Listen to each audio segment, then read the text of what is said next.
नमस्ते, मैं रंजीत झा और आप देख रहे हैं न्यूज़ पीआर।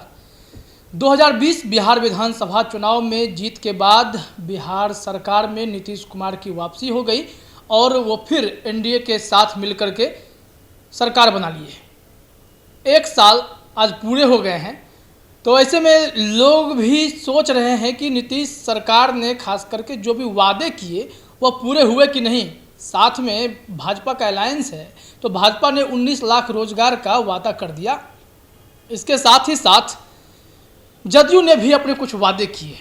अब देखना यह है कि इन्होंने जो एक साल में जो वादे किए, जो इनका बजट आया और या जो मैनिफेस्टो में था, वो सारी चीज़ें पूरी हुई या नहीं, यह बड़ा सवाल आज सबके मन में है। तो हम थोड़ा सा डेटा लेकर के आए हैं। सरकार भी अपना डेटा रखेगी ही कि उन्होंने क्या क्या किया है, क्या नहीं किया है, लेकिन हमारे पास जो आंकड़े आए, जो उन्होंने वादे किए थे, कितने पूरे हुए नहीं हुए, उन सब पर हम आज आपके साथ चर्चा करेंगे।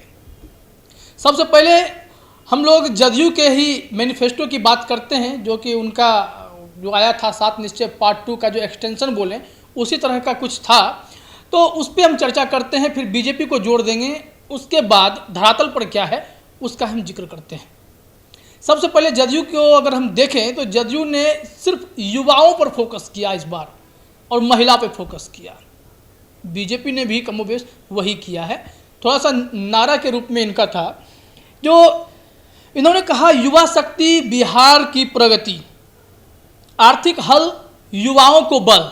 इसके साथ ही साथ है कि आरक्षित रोजगार, महिलाओं का अधिकार, सशक्त महिला, सक्षम महिला। इसमें कहीं ना कहीं युवाओं का हित आप देख सकते हैं कि कैसे यह सरकार युवाओं के लिए काम करेगी। जो वादे किए उस हिसाब से इन्हें वोट भी मिला और भाजपा ने तो कुछ अच्छे ही वादे कर दिए थे। इस वादे का भी हिसाब अब जरा हम लोग कर लेते हैं। बीजेपी ने क्या कहा? बीजेपी ने तो कहा था कि मेडिकल इंजीनियरिंग समेत अन्य तकनीकी कॉलेज में हिंदी में पढ़ाई होगी। चलिए कोई बात नहीं, आप इसमें बोलते हैं। आज नीरज कुमार भी कह रहे थे कि हर जिला में इंजीनियरिंग कॉलेज में 10 रुपये में पढ़ाई हो रही है महीने में। इसके साथ ही साथ अब बात करते हैं कि इन्होंने कहा कि एक साल में 3 लाख शिक्षकों की भर्ती हम लोग कर लेंगे। आईटी हब बनाएंगे बिहार को 5 सालों के भीतर में और 5 लाख रोजगार यहाँ भी हम देंगे। इसके साथ जो भी जानकारी और है, 1 करोड़ महिलाओं को आत्मनिर्भर बनाने की बात है कि सेल्फ हेल्प ग्रुप के सहायता से ऐसा करेंगे। 50,000 करोड़ रुपए की मदद मिलेगी। उस हिसाब से यह काम होगा कि महिलाओं को भी जो है खुददार बनाना है, इंडिपेंडेंट बनाना है, ऐसा कुछ है। 1 लाख लोगों को हेल्थ सेक्टर में जॉब देना है। एक यह बातें भी कही गई हैं कि 1 लाख लोगों को हेल्थ सेक्टर में, स्वास्थ्य विभाग में। अब वर्तमान स्थिति भी आप 2020 से 2021 की आप देख लीजिएगा, पता चलेगा। कुछ तस्वीरें भी याद कीजिएगा, सब ध्यान में आ जाएगा आपको कि क्या हुआ है। आखिर युवाओं को क्या क्या पापड़ बेलना पड़ता है एक नौकरी पाने के लिए, इस पर भी हम चर्चा करेंगे। थोड़ा सा और हम जोड़ लेते हैं। 30 लाख लोगों को पक्के मकान का वादा किया गया था कि 2022 तक में। देखना है क्या होता है।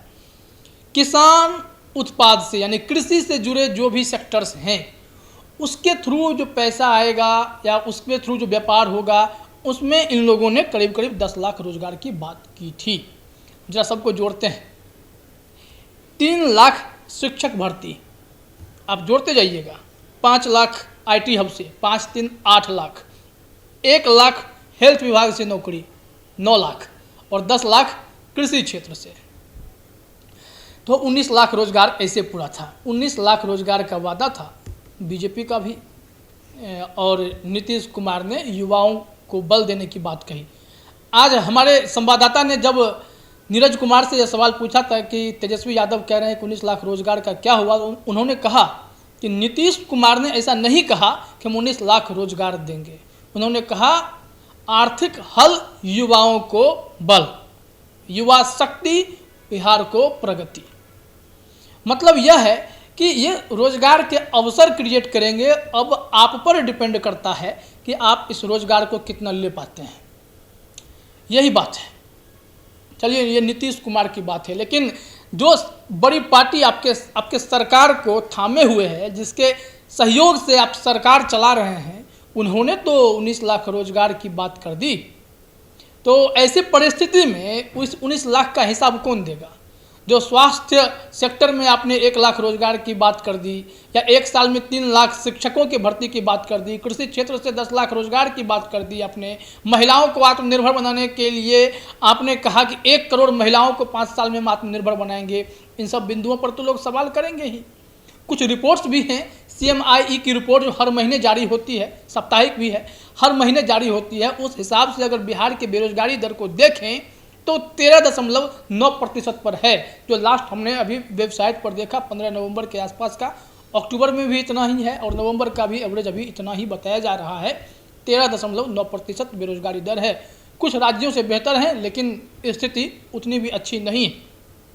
हालांकि अगर राष्ट्रीय स्तर पर देखें तो CMI की रिपोर्ट कहती है कि बहुत सारे जॉब्स क्रिएट हुए हैं, सैलरीड जॉब्स वाले लोग जो हैं बढ़े हैं, संख्या बढ़ी है। 2020 में हालांकि लॉकडाउन था तो वहाँ पर तो गिरावट तय थी, लेकिन अगर केंद्र के स्तर पर देखें तो सुधार हुआ है। खैर, केंद्र की बात बिहार की ही करेंगे। अब जरा ये बताएंगे कि हमारे बिहार सरकार में जो भी लोग बैठे हुए हैं ये सवाल का जवाब देंगे कि क्या आपने 3 लाख शिक्षकों की भर्ती कर ली?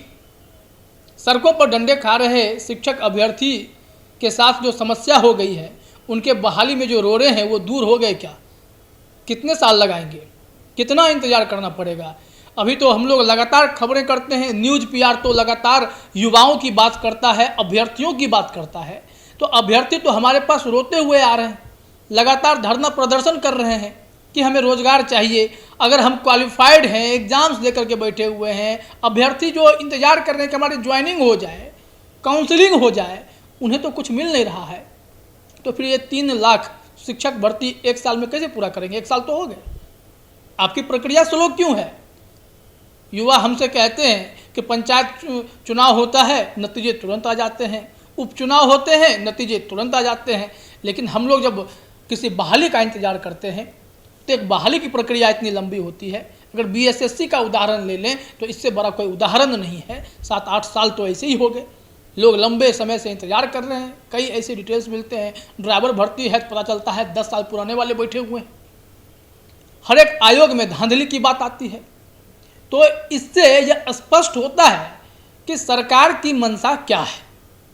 सरकार अगर चाहे तो इन सब चीज़ों में गति क्यों नहीं आ सकती है? अगर आप इतने बड़े आयोजन को संपन्न करा सकते हैं, पंचायत चुनाव जैसे आयोजनों को संपन्न करा सकते हैं, जहां आपको 8000 से अधिक पदों पर मुखिया का चुनाव करना होता है, फिर आप निकाय के अलग अलग पदों पे चुनाव करना होता है, फिर जिला के अलग अलग पदों पे चुनाव करना होता है। इन सारी चीज़ों को आप समय पर संपन्न कराने की पूरी कोशिश करते हैं, सफल भी हो जाते हैं। तो फिर युवाओं की बात करके सरकार में आने वाले नीतीश सरकार के लोग फिर इस मामले पर चुप्पी साधे क्यों बैठे हुए रहते हैं? आखिर आपकी बहाली प्रक्रिया इतनी खामोश, इतनी सुस्त क्यों हो जाती है कि लगातार अभ्यर्थियों को आंदोलन करना पड़ता है? BSSC अभ्यर्थियों ने कल भी आंदोलन किया। 53,000 ऐसे कैंडिडेट हैं जो इंतजार कर रहे हैं, इंटर स्तरीय वाले खास करके। बाकी परीक्षाओं की बहाली का तो इंतजार ही हो रहा है। CGL 3 को लेकर के लोग इंतजार कर रहे हैं, इंटर लेवल 2 को लेकर के लोग इंतजार कर रहे हैं। सरकारी नौकरी की अगर हम बात करते हैं तो स्थिति तो बिल्कुल ख़राब है। आप यहाँ करते नहीं है, और इस पर जब सवाल पूछा जाता है तो आप कहते हैं कि आप लोग सिर्फ सरकारी नौकरी की बात क्यों करते हैं, आप बात रोजगार सृजन पे क्यों नहीं करते हैं? अगर हम अलग अलग सेक्टर में जॉब दे रहे हैं तो उस सेक्टर की आप बात क्यों नहीं करते हैं? तो उस सेक्टर में भी 13.9% बेरोजगारी है बिहार में। इसके साथ ही साथ अगर हम देखते हैं पूरी चीज़ों को तो मेरे पास जो जानकारी है कि बिहार में लगभग 88 लाख भूमिहीन मजदूर हैं। इसके साथ ही साथ आप ये भी जरा सोचिए कि 1% लोगों को ही मनरेगा के तहत जॉब मिल पाया। क्यों? 90,000 लोगों ने अप्लाई किया था और इसमें जो जानकारी मिलती है कि 1% लोगों को ही इसमें जॉब मिल पाया, मात्र 3% लोगों के पास जॉब कार्ड है। आखिर आपकी जो प्रशासनिक व्यवस्था है, जो मैकेनिज्म है, वो इतना खराब क्यों है कि आप मजदूरों को ढंग से जॉब तक नहीं दे पा रहे हैं? अगर गैर संगठित क्षेत्र के हम नौकरी की बात करते हैं तो ऐसे गैर संगठित क्षेत्र में जॉब्स तो मिलने चाहिए ना। और इसका भी हिसाब किताब हम लगातार देख रहे हैं कि सरकार कोशिशें तो बहुत कर रही है। नीतीश कुमार ने कहा था जो लोग लॉकडाउन में घर आ गए हैं, कोरोना काल में आ गए हैं, वो बिहार छोड़ करके नहीं जाए, हम सबको नौकरी देंगे। आखिर हुआ क्या? लोग तो लौटने लगे ना वापस, टीका लगवाए और बिहार से बाहर। आप रोक पाए क्या? आपके पास उतनी क्षमता थी कि आप रोक पाएंगे? अब बिहार के बजट की हम बात कर लेते हैं। बिहार के बजट का जो डेटा हमारे पास है, उस डेटा को जरा देखिए, इससे आपको थोड़ा सा सारी चीज़ें क्लियर हो जाएंगी। 2021-22 का जब बिहार बजट पेश किया गया तो उस वक्त कहा गया कि यह बजट 2,18,302 करोड़ 70 लाख रुपए का है। इतने बड़े बजट में कहा गया कि अगले 5 साल में कम से कम 20 लाख रोजगार हम पैदा कर देंगे, जॉब्स मिल जाएंगे। अगर इसको हिसाब लगाए 5 साल से भाग करें तो 4 लाख रोजगार करके हो रहा है क्या? आप ही बताइए। अगर जॉब्स मिल रहे हैं तो फिर बेरोजगारी क्यों है? सड़कों पर लोग क्यों हैं? युवा सड़कों पर लाठियां क्यों खाते हैं? बीएसएससी अभ्यर्थी डंडे क्यों खाते हैं? इसका जवाब दीजिएगा। इसके साथ ही साथ हम देखते हैं कि 7 निश्चय पार्ट 2 जो नीतीश कुमार का महत्वाकांक्षी योजना है नीतीश कुमार की, इस योजना में इसके लिए खास करके इस मद में मेरे पास जो जानकारी है उसके मुताबिक 4,671 करोड़ रुपए अलग से रखे गए कि ताकि इस पर खर्च किए जाएं। अब देखिए स्थिति क्या है। सरकारी नौकरी में महिलाओं को 25% आरक्षण की बात है। चलिए ठीक है, महिला शक्ति काम कर रही है, बहुत बढ़िया बात है। लेकिन आप इस चीज़ की जानकारी देते वक्त फिर यह क्यों नहीं बताते हैं कि आखिर अगर इस आरक्षण का लाभ कब, किस विभाग में कितना मिलने वाला है, कब बहाली निकालेंगे आप? अगर बहाली निकालेंगे तो प्रक्रिया इतनी लंबी क्यों चलेगी, कब तक चलेगी, पूरा कैसे होगा, इसका कोई रोड मैप क्यों नहीं? तेजस्वी यादव ने कहा था कि जब इस बजट को उन्होंने देखा तो इन्होंने देखा कि कृषि, उद्योग, पशुपालन, मत्स्य संसाधन, पंचायती राज, ग्रामीण व शहरी विकास विभाग, पर्यटन, शिक्षा, तकनीकी निर्माण, इस क्षेत्र में रोजगार के अवसर क्रिएट किए जाएंगे, ऐसा बजट में भी कहा गया। और बाकी इन लोगों के मैनिफेस्टो की जो प्लानिंग हुई उसमें भी इन मुद्दों के जिक्र किया गया था। अब देखिए कि बताया जा रहा है कि तेजस्वी यादव ने इस बजट को देखने के बाद कहा था कि चीनी मिल, जूट की मिल, पेपर मिल, खाद्य प्रसंस्करण और इंडस्ट्रियल यूनिट पर सरकार ने कोई बात नहीं की। अगर इन पर बात नहीं हुई है तो फिर कैसे काम होगा? यही तो रोजगार देगा। चीनी मिल बिहार में बंद हो रहे हैं, उनको कहा जा रहा है कि नीलाम कर दिया जाएगा। अगर नीलामी ही अगर सॉल्यूशन है तो फिर रोजगार कहाँ है? कौन बताएगा? आज जब 1 साल पूरे हुए तो फिर इनसे पूछा गया था, ग्रामीण विकास विभाग के मंत्री मिल गए श्रवण कुमार, उनसे पत्रकारों ने पूछ दिया कि क्या काम हुआ है। इन्होंने बस एक ही बात कहा कि 1 करोड़ महिलाओं को हमने सेल्फ हेल्प ग्रुप यानी SHG से जोड़ा है। वो लोग जो हैं अपना इन लोगों के परिवार को इसका लाभ मिल रहा है, जो 50,000 करोड़ वाली बात थी। तो इन्होंने ये बात कहा 1 करोड़ लोग इसमें परिवार जुड़े हुए हैं। इससे क्या हो जाएगा? जॉब की स्थिति क्या है? युवाओं की स्थिति क्या है? इस पर कोई कुछ बोलता क्यों नहीं है? डेटा में तो बहुत कुछ आप देख सकते हैं, लेकिन सड़क पर जो युवा दिखाई पड़ते हैं उनके लिए क्या सोच रहे हैं? बिहार की जवानी तो बहुत अनमोल है, सबसे अधिक युवा यहीं पर है।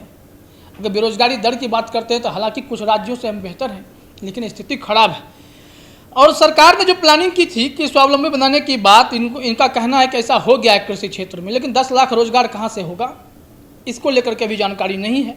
कहा गया था मखाना, पान मसाला, शहद, मेंथा और औषधीय तत्वों में दिमाग लगा करके इसमें जो रोजगार के अवसर क्रिएट करेंगे, लोगों को जॉब देंगे। लेकिन इसका अभी भी कोई प्रोसेस अगर देखा जाए, एक चीज़ आप जोड़ सकते हैं कि जब से उद्योग मंत्री शाहनवाज हुसैन आए हैं तो उन्होंने इस मामले में कहा कि इथेनॉल को लेकर के जो केंद्र सरकार से मदद मिली है तो इसमें जॉब क्रिएट होंगे, इथेनॉल इंडस्ट्री बिहार में पनपेगी। ठीक है, पनपे, लोगों को रोजगार मिले, डायरेक्ट रूप से मिले, इनडायरेक्ट रूप से मिले, लेकिन मिले ज़्यादा बढ़िया है। सरकारी नौकरी की अगर हम बात करते हैं तो केंद्र से लेकर के बिहार तक में दिक्कत ही दिक्कत है। खास करके बिहार सरकार की बहाली प्रक्रिया को हम लोग देखते हैं तो ये फिसड्डी नज़र आती है। कोई भी अगर बहाली प्रक्रिया को अगर आप ध्यान से देखेंगे तो यहाँ पे लगेगा कि एक बहाली के लिए आपको लंबे समय तक इंतजार करना पड़ता है, इसके सिवा कुछ नहीं है।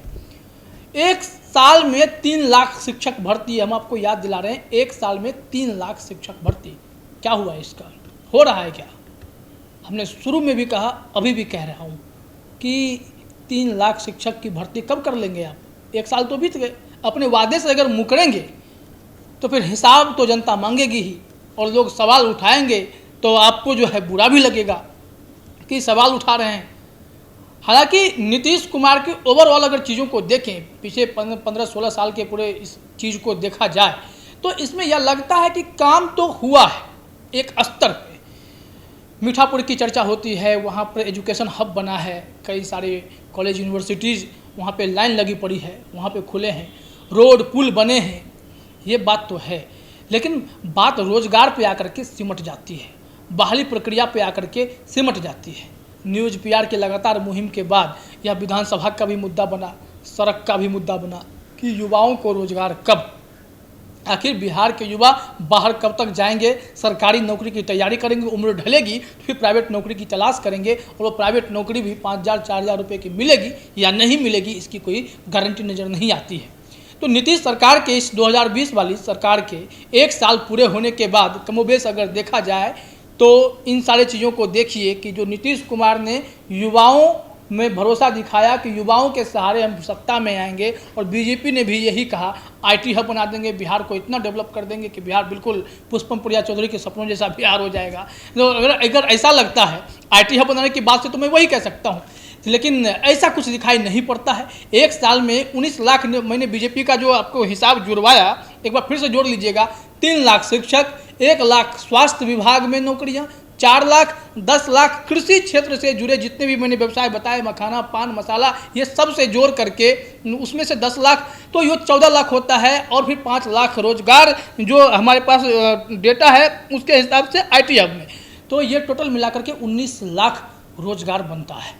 और 19 लाख रोजगार का अगर आप हिसाब लगाइएगा तो मुख्य रूप से अगर देखा जाए, खास करके जो डायरेक्टली सरकार के कॉन्टैक्ट में काम हो सकता था, रोजगार के अवसर क्रिएट करने की बात को हम थोड़ा साइड करते हैं, लेकिन जो सरकारी स्तर पे काम होने चाहिए थे, खास करके बहाली की प्रक्रिया जो है वो दुरुस्त बिल्कुल नहीं है। बिहार में शिक्षक हैं नहीं स्कूल में, सड़कों पर जो भी हैं वो सड़कों पे उतरते दिखाई पड़ते हैं, कभी वेतन को लेकर के, कभी कुछ, और जो मेरिटधारी नॉन मेरिटधारी के खेल में शिक्षक अभ्यर्थियों को फंसाया गया है। उर्दू बांग्ला शिक्षक सड़क पर हैं, और टीईटी स्टेट वाले, ये सारे शिक्षक सड़क पर हैं। इन लोगों को नौकरी कब मिलेगी, कब बच्चे पढ़ना शुरू करेंगे? जो बिहार तो शिक्षा के मामले में भी फिसड्डी रहता है, देश भर में अगर देखा जाए, नीति आयोग की रिपोर्ट में हमें फिसड्डी साबित कर दिया जाता है। और नीतीश कुमार को फिर बुरा लगता है कि बिहार में इस तरह से नीति आयोग क्यों रिपोर्ट बनाता है। इस रिपोर्ट में तो बिहार को बिल्कुल लगता है कि नज़रअंदाज कर दिया गया। हालांकि कुछ मामलों में बिहार बेहतर है, इसलिए हम भी इससे एग्री करते हैं। कई चीज़ें हैं जिसको लेकर के बिहार पे नाज किया जा सकता है, लेकिन हमारी सरकार अगर दिल खोल करके काम करे तो फिर ज़रूरत क्या है कि हम दूसरे के ताने बाने का शिकार हो जाए, कागजी रिपोर्ट पे हम भरोसा करें। हमें तो सामने धरातल पर जो चीज़ें दिखेंगी हम तो उसी पे सवाल उठाएंगे ना। हाँ, 1 साल में क्राइम का रिकॉर्ड जरूर बढ़ गया है बिहार में, क्राइम का ग्राफ बहुत बढ़ा है। हम लगातार क्राइम को लेकर के खबरें चला रहे हैं और इस पर भी लोग सवाल खड़े करते हैं, लेकिन क्राइम का डेटा यह बताता है कि बढ़ा है। मुख्यमंत्री नीतीश कुमार कहते हैं नहीं बढ़ा है उनके डेटा के मुताबिक, लेकिन जो सामने आते हैं कई रिपोर्ट्स ऐसे होते हैं जिस रिपोर्ट्स को आप देखेंगे तो पता चलेगा कि आए दिन तो घटनाएं घट रही है। बड़े बड़े घटना जो सिर्फ दब जाते हैं, उसमें आपको न्याय मिलने की बात अगर कही जाए तो न्याय भी नहीं दिखाई पड़ता है।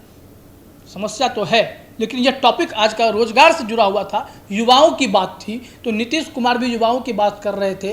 हालांकि अगर 2020 के विधानसभा चुनाव का अगर हम लोग विश्लेषण करते हैं, उससे यह पता चलता है कि नीतीश कुमार को जनता ने उस हिसाब से प्यार नहीं दिया, लेकिन बीजेपी को मिला, क्योंकि बीजेपी ने जोर जार करके 19 लाख रोजगार पूरा दिए थे।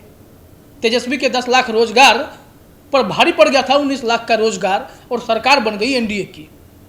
और फिर 19 लाख रोजगार का अब जब हिसाब मांगा जा रहा है तो फिर जदयू की तरफ से यह बयान आता है कि ऐसा मुख्यमंत्री नीतीश कुमार ने तो नहीं कहा था। उन्होंने कहा था कि आर्थिक हल होगा, युवाओं को बल मिलेगा, लेकिन बीजेपी ने कहा था कि इन फलाना सेक्टर में हम आपको रोजगार देंगे। लेकिन स्थिति देखिए, मामला अभी तक लटका पड़ा है। वजह क्या है? सरकारी तंत्र जो बिल्कुल फेल्योर है, जिस पे भ्रष्टाचार के आरोप लगते हैं। ऐसे तमाम लोग जिम्मेदार हैं जो युवाओं को सड़कों पर ला करके खड़े कर देते हैं, लेकिन इसमें कोई रोकने टोकने वाला दिखाई नहीं पड़ता है। इस स्थिति को जरा समझिए। और 1 साल के हिसाब में आज सिर्फ रोजगार पे मैंने बात किया है, और रोजगार के पूरे हिसाब को अगर आप देखेंगे तो इस सरकार को आप मार्क्स कितना दे पाएंगे? हम तो मार्क्स नहीं देने जा रहे हैं, लेकिन आप जरा मार्क्स दीजिएगा इस सरकार को कि 1 साल में आपके लिए क्या हुआ है। फिर सरकार भी अपना रिपोर्ट जारी करेगी, उस रिपोर्ट पर भी हम एक विश्लेषण करेंगे और पूरे डेटा के साथ सामने आएंगे और बताएंगे कि बिहार सरकार क्या कर रही है और क्या करने वाली है। फिलहाल इस वीडियो में इतना ही, और आप देखते रहिए न्यूज़ पीआर। आपका बहुत बहुत धन्यवाद।